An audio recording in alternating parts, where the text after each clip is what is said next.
बालेश्वर चांदीपुर थाना झामपुरा बजार थिबा एसबीआई ग्राहक सेवा केन्द्र होइथिबा ठकेई घटना तदंत आरंभ होइछे। आंचलिक शाखा एवं मुख्य एसबीआई 3 जणिया टीम पहुंची घटनार तदंत आरंभ करछन्ते। तेबे ग्राहकों ठारू विभिन्न उपाय टंका हड़प होइथिबा जणा पड़छे।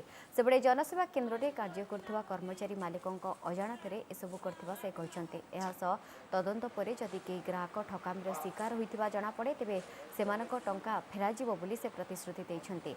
गतकाली ग्राहक सेवा केन्द्र में ठकामीर शिकार होइथिबा नै अभियोग होइतिला।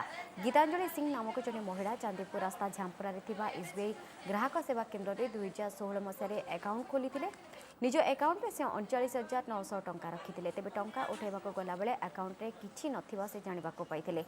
खाली गीतांजलि नुहंती अन्य किछि व्यक्तिଙ୍କ अकाउंट मध्य ठकेई होइथिबा अभियोग होइतिला।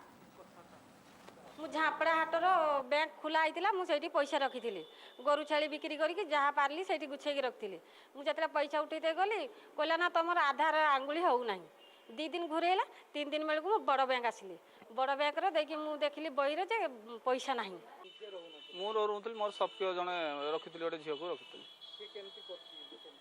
सी तार अकाउंट खोला बेले से लोक फिंगरप्रिंट जगह ता निज फिंगरप्रिंट देती कि से तार लोकर फिंगरप्रिंट नहीं भी मुझे जानी कन्फर्म नुह बर्तमान से लोक अकाउंट पैसा उठला बर्तमान फिंगरप्रिंट भेरिफिकेशन कले सी लोकर फिंगरप्रिंट मिसुची कि से झीर फिंगरप्रिंट मिसुची मिसला जना पड़ो पैसा किए उडाल कर पाखापी जो कस्टमर अच्छा सब प्राय मैक्सीम अच्छे इलिटरेट से किसी जानते तेणु तार सूचना नहीं किसी कर हाँ आप निश्चित कार्यानुष्ठान निब आम अफिसीयली जहाँ नवा कथा जनइबू आम हेड अफिस जनइबू टीम आसवे तापर से इनक्वारी करेंगे।